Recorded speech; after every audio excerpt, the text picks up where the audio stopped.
नमस्ते सर। स्वागत है आपका इंडियन बिजनेस टीवी पर। Good evening. तो नमस्कार। बहुत बहुत धन्यवाद आमंत्रित करने के लिए। जी sir, thank you so much. आप आज समय निकाल के आए हमारे साथ। काफी समय हो गया हमने आपसे बातचीत नहीं की है। तो बाजार के बारे में देखते हैं। आज बाजार ऊपर रहा। सेंसेक्स जो है 256 पॉइंट्स ऊपर रहा, क्लोजिंग एट 82,445। और निफ्टी 100 पॉइंट्स ऊपर रहा closing at 25,103। Active stocks for today: Reliance, HDFC bank, ICICI bank, Kotak Mahindra and Bajaj finance.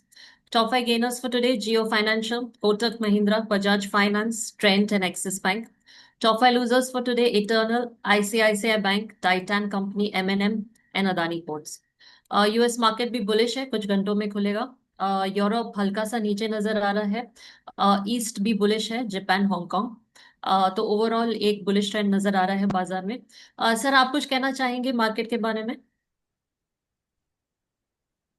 कि बिल्कुल हमारा इक्विटी मार्केट में मोमेंटम तो काफी फास्ट है। और जी। अगर इंटरनेशनल लेवल्स अगर हम देखते हैं तो उसके हिसाब से अभी भी हम डिस्काउंट पर ही ट्रेड कर रहे हैं। हम्म। नास्डैक ऑल टाइम हाई पर है। हम्म। S&P भी ऑल टाइम हाई पर है। इंडियन जी। Markets are still 1000 points below the all time high levels. जी। Correct sir. सर, आप मेनली स्पाइसेस में डील करते हैं, तो उस बाजार के बारे में बात करते हैं। आपसे कुछ सवाल पूछना चाहूंगी। कि आप जो है, पहले तो मुझे ओवरव्यू दीजिए स्पाइसेस मार्केट। जैसे कि टर्मरिक है, धनिया है, कोरिएंडर, सॉरी, क्यूमिन है। जो भी स्पाइसेस में आप डील करते हैं, वो बताइए कि how is the crop situation in India. जी बिल्कुल, मुख्यतः तीन मसालों में हम मेजरली डील करते हैं। क्यूमिन, जी। जिसे हम जीरा भी कहते हैं, टर्मरिक हल्दी, और धनिया जी। कोरिएंडर। तो बेसिकली इन सब की फसल तो ऑलरेडी आ चुकी है। हम्म। नॉर्मली मार्च से अराइवल्स क्यूमिन की शुरू हो जाती है। जी। मार्च के समय में हमने देखे थे प्राइसेस करीब करीब 20,000 के आसपास ट्रेड कर रहे थे। हम्म। और एक सवा महीने के भीतर ही प्राइसेस ने 25 से 27% का गेन किया, 25,000 के लेवल छुए। और जी। वहां से दोबारा सप्लाई बाजारों में बढ़ गई है। एक्सपोर्ट डिमांड बहुत ज्यादा नहीं थी, तो प्राइसेस दोबारा 20,200 300 के आसपास अभी निरंतर ट्रेड कर रहे हैं। हम्म। हल्दी की मैं बात करूं तो सीजन जो शुरू हुआ था वो करीब करीब 12,000 के आसपास शुरू हुआ था। वहां हम्म। से 11,000 के आसपास के लेवल्स हल्दी में आए। और हम्म। अभी 15,400, मतलब इस साल के हाईएस्ट लेवल के आसपास ट्रेड कर रहा है। जी। हल्दी में बैलेंस शीट काफी ज्यादा टाइट है। कैरी फॉरवर्ड स्टॉक करीब करीब 30 लाख बैग्स है। और एक्सपोर्ट डिमांड काफी अच्छी है, डोमेस्टिक भी हम्म। काफी ज्यादा अच्छी है। तो जी। ओवरऑल सेंटिमेंट्स हल्दी में काफी ज्यादा पॉजिटिव है। नीचे हम्म। के लेवल्स अगर हम देखते हैं तो करीब करीब 35% का गेन इस बार हल्दी में हमने आते हुए देखा है। और हम्म। आने वाला समय भी हल्दी के लिए काफी अच्छा साबित होने की संभावना लगती है। जी। बट अगर धनिया की बात करो तो वहां पर कैरी फॉरवर्ड स्टॉक काफी ज्यादा है, करीब करीब 60 लाख बोरी बैग का कैरी फॉरवर्ड स्टॉक बताते हैं। हम्म। एक्सपोर्ट डिमांड भी सुस्त है। तो प्राइसेस जो ऊपर के लेवल से वहां से करीब करीब 20% नीचे ट्रेड कर रहे हैं। ये हम्म। लोएस्ट लेवल मुझे नजर आते हैं धनिये के। करीब हम्म। करीब 2100 2150 के लेवल्स है। यहाँ से प्राइसेस दोबारा 7500 की जाने की संभावना लगती है। हम्म। 6800 एक बड़ा बेसलाइन सपोर्ट है, इसके नीचे प्राइसेस जाने की संभावना कम लगती है। जी।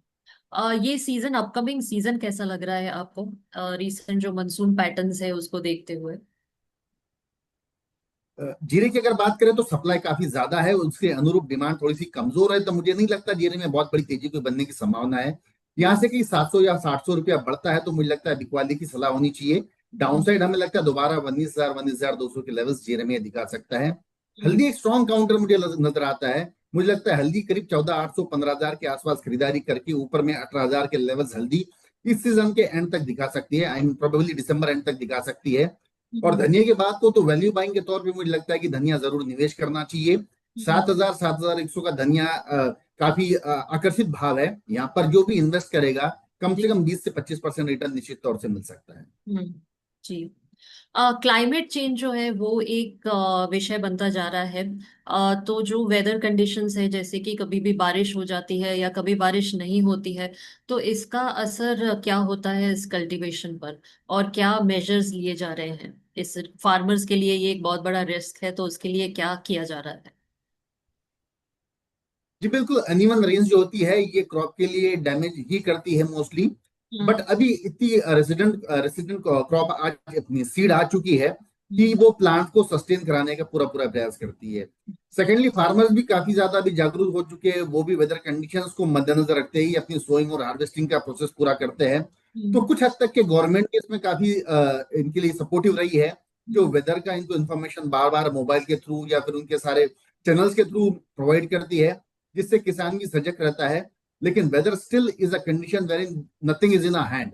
हम्म, मतलब कुछ चीजें ऐसी होती है जो भगवान के भरोसे ही होती है, और वेदर एक उसी का पार्ट है। तो हम्म, मुझे लगता है वहां पर बहुत ज्यादा कुछ करने जैसी बात नहीं है। बस हम्म, इंफॉर्मेशन हमारे पास प्रोवाइड आती है तो हम्म, सोइंग और हार्वेस्टिंग हम अच्छे से कर सकते हैं। जी बिल्कुल। मेरा नेक्स्ट क्वेश्चन है कि मार्केट ने काफी प्राइस वॉलेटिलिटी देखी है, सो कौन से फैक्टर्स हैं जो कि डोमेस्टिक प्राइसेस को इफेक्ट करते हैं? प्राइजेस मोस्टली इम्पैक्ट होती है डिमांड और सप्लाई से। हम्म, अदर अगर क्रॉप कम है या उसका कैरी फॉरवर्ड स्टॉक कम है, उसकी एक्सपोर्ट डिमांड बहुत ज्यादा है, हम्म, इन सारे जो फैक्टर्स है ये प्राइजेस की वोलेटिलिटी को डिसाइड करते हैं। हम्म, पहले जो होते हैं काउंटर काफी छोटे होते थे, जैसे हल्दी 8,000 9,000 का रेट होता था तो वोलेटिलिटी कम होती थी। अब हम्म, हल्दी 14,000 का रेट है तो वोलेटिलिटी 2-3% में भी 400 से 500 रुपया होती है। हम्म, और इस वोलेटिलिटी को डील करने के लिए आपके पास एनसीडिक्स जैसा माध्यम है, जहां पर हम्म, आप अपनी पोजीशन हेज कर सकते हैं और अपना रिस्क रिवॉर्ड मैनेज कर सकते हैं। जी। आपको क्या लगता है price prediction in the next 6 to 12 months? जी, प्रश्न समझ नहीं आया मुझे। जी, प्राइस प्रेडिक्शंस क्या है आपके for the next 6 months to 1 year? जहां तक कि मैंने बताया जीरे की बात है, मुझे इसमें बहुत अत्यधिक तेजी नहीं नजर आती है।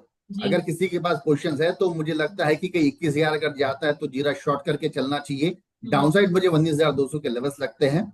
जी। हाँ, हल्दी जरूर मुझे काफी तेज लगती है, इसके फंडामेंटल भी स्ट्रांग है, टेक्निकल चार्ट बेस भी इसमें काफी ज्यादा बेस काफी स्ट्रांग लगता है। तो अराउंड 14,700 14,800 के आसपास हल्दी बाय कर सकते हैं। 18,000 के levels positionally by December and इसमें संभव है। और 13,400 का इसमें स्टॉप लॉस मेंटेन कर सकते हैं। वैल्यू बाइंग या इन्वेस्टमेंट के तौर पर मुझे लगता है कि धनिया 7,000 के आसपास खरीदारी करनी चाहिए। ऊपर में 7800 से 8200 के लेवल से दिखा सकता है। 6600 के नीचे इसमें स्टॉप लॉस मेंटेन किया जा सकता है। इंडिया जो है ये एक मेजर प्लेयर है in the global spice market, so can you assess the international demand for these three spices, for Indian turmeric, cumin and coriander? जी बिल्कुल, अगर तीनों स्पाइसेस को कंबाइन करते तो ऑलमोस्ट करीब करीब मेरे हिसाब से 80-85% of the production is being produce by India. मतलब इंडिया ही सोल सप्लायर हमेशा होता है। हम्म, बट एज ऑफ नाउ पिछली बार जब प्राइसेस कम हुए थे, 20,000 22,000 के आसपास आए थे, तो जो इंटरनेशनल प्लेयर्स है उन्होंने काफी ज्यादा स्टॉक कर रखा था, जैसे चाइना है। और हम्म, चाइना की फसल अभी जुलाई अगस्त में आती है, तो हम्म, वो एग्रेसिवली हमारे यहाँ इंपोर्ट नहीं कर रहा है, जिससे के चलते प्राइसेस में प्रेशर है। एक्सपोर्ट डिमांड हमारे यहाँ कमजोर है। हम्म, अगर क्यूमिन की हम बात करते हैं तो 50% हमारे डोमेस्टिक कंजम्पशन होता है, 50% ऑलमोस्ट एक्सपोर्ट होता है। हम्म, एक्सपोर्ट डिमांड कमजोर कमजोर होने से मात्र घरेलू डोमेस्टिक कंजम्पशन पर ही पूरा मार्केट डिपेंडेंट है। हम्म, और मुझे लगता है कहीं अगर एक्सपोर्ट की और डेस्टिनेशन हम देख सकते हैं तो प्राइजेस में इजाफा होने की संभावना है। जी, हल्दी की अगर हम बात करें तो वहां पर अभी हमने न्यू डेस्टिनेशन फाइंड आउट किए हैं, हम्म, जहां पर एज अ एंटीबायोटिक भी हल्दी यूज होती है। उसके हम्म, अलावा इसमें कॉस्मेटिक्स में भी काफी ज्यादा इसका यूज हो रहा है। तो हम्म, मुझे लगता है कि न्यू डेस्टिनेशन अगर हम कुछ फाइंड कर सकते हैं तो हल्दी के लिए भी काफी अच्छा साबित हो सकता है। धनिया हमारे यहाँ कम मात्रा में इंपोर्ट होता है, करीब 15 से 20 लाख बैग्स इंपोर्ट होता है एन्युअली। एक्सपोर्ट हम्म, हमारे यहाँ से करीब करीब 45 लाख बैग होता है। Hmm, major we are dependent on domestic consumption as far as dhaniya is concern. Hmm, जी। आप कह रहे थे कि एक्सपोर्ट्स कम होते हैं, लेकिन इंडियन स्पाइसेस जो है वो ग्लोबल स्टैंडर्ड्स को कैसे मीट करते हैं? यही सबसे बड़ी अभी दिक्कत चल रही है एक्चुअली, अडल्ट्रेशन जो प्रॉब्लम है, इसी के कारण हमारे यहाँ एक्सपोर्ट में बार बार बाधा आती है। गवर्नमेंट इन दिशाओं में कई अगर मेजर्स लेती है कि अडल्ट्रेशन को कंट्रोल करे, स्पेसिफिक एक प्रॉपर ग्रेड की अगर हम स्पाइस प्रोड्यूस करते हैं, तो वर्ल्ड में हम सबसे बड़े सप्लायर्स अभी भी है। और ये सप्लाई हमेशा और भी बढ़ने की पूरी संभावना नजर आती जी। कोई इंपॉर्टेंट गवर्नमेंट पॉलिसीज है that are impacting the spice sector? है। गवर्नमेंट तो हमेशा बूस्ट करती है, एक्सपोर्ट इंसेंटिव सब कुछ सारा प्रोवाइड करती है। और जी। बार बार कहीं पर अगर हमारी कोई पोजीशन फंस जाती है या कहीं हमारे शिपमेंट्स रुक जाते हैं तो गवर्नमेंट उसमें इंटरफेयर करके उसमें उसका हल निकालने का पूरा प्रयास करती है। तो गवर्नमेंट की ओर से तो सारे इंसेंटिव या सारी जो सुविधाएं है वो पूरी पूरी तरह से उपलब्ध है। हम्म, जी। तो ये जो तीनों स्पाइसेस हैं, जो इंडियन टर्मरिक, क्यूमिन और कोरिएंडर इंडस्ट्री जो है, आने वाले 5 से 10 सालों में आप उसे कहाँ देख रहे हैं? बिल्कुल मल्टीफोल्ड ग्रो हो सकता है। हम्म, मतलब जिस हिसाब से स्पाइसेस का एक्सपांशन हमारे यहाँ पूरे देशों में हो रहा है वहां से, और hmm, we are the only producers. जैसे हम्म, अगर हम मैं जीरे की बात करता हूँ तो मात्र दो ऐसे स्टेट्स हैं हमारे, राजस्थान और गुजरात, वहां करीब करीब 85-90% ऑफ द प्रोड्यूस बनता है, क्योंकि एटमॉस्फेरिक कंडीशन वहीं पर ही सुटेबल है। इसके अलावा सीरिया, टर्की, कुछ देश है जहां से प्रोडक्शन होता है, बट काफी कम मात्रा में होता है। तो मुझे लगता है स्पाइसेस एक्सपोर्ट के भी हिसाब से और डोमेस्टिक सप्लाई के हिसाब से भी काफी अच्छा बिजनेस साबित हो सकता है। जी। सर, अगर कोई इसमें हेज कर रहा है तो आप उनको कोई एडवाइस देंगे? जैसे मैंने जीरे का कहा कि आपके पास अगर अत्यधिक मात्रा में प्रोड्यूस है, या हल्दी भी आपके पास काफी ज्यादा है, आपको आने वाले समय में ऐसा लगता है कि हल्दी की नई स्विंग जो है काफी बढ़कर आ सकती है, उसका प्रोडक्शन काफी अच्छा हो सकता है, और आपको लगता है कि आप अपनी रिस्क सिक्योर करना चाहते हो, तो मुझे लगता है कि एनसीडेक्स ऐसा बेस्ट माध्यम है जहां पर आप अपनी पोजीशन सेल कर सकते हैं अगर आपके पास प्रोड्यूस है तो। या अगर आपको लगता है कि आने वाले समय में कोई पर्टिकुलर कमोडिटी अच्छी बढ़ सकती है, तो उसकी जी। बाय पोजीशन क्रिएट करके भी आप अपनी मुनाफा उसमें देख सकते हैं। जी। Sir, thank you so much, आपने काफी अच्छी जानकारी दी हमें स्पाइस मार्केट के बारे में। आपसे फिर से एक बार मिलेंगे, कोई सवाल होंगे तो हम पूछेंगे। आज जुड़ने के लिए बहुत बहुत धन्यवाद sir, thank you so much. Thank you so much. Sir, और कुछ आप बताना चाहेंगे अपनी तरफ से? Any other comments that you would like to give? नहीं, बेसिकली जो ऑनलाइन कमोडिटीज है सारी, इसमें जितना ज्यादा पार्टिसिपेशन बढ़ेगा, तो मुझे लगता है ग्लोबल स्टैंडर्ड हम सेट करेंगे जहां पर एक बेंचमार्क प्राइजेस बनेगी, और वो प्राइजेस पूरा वर्ल्ड फॉलो कर सकता है। बट प्रोवाइडेड कि everybody, whether farmer, whether trader, whether exporter, सब इसमें आकर इसमें सम्मिलित हो।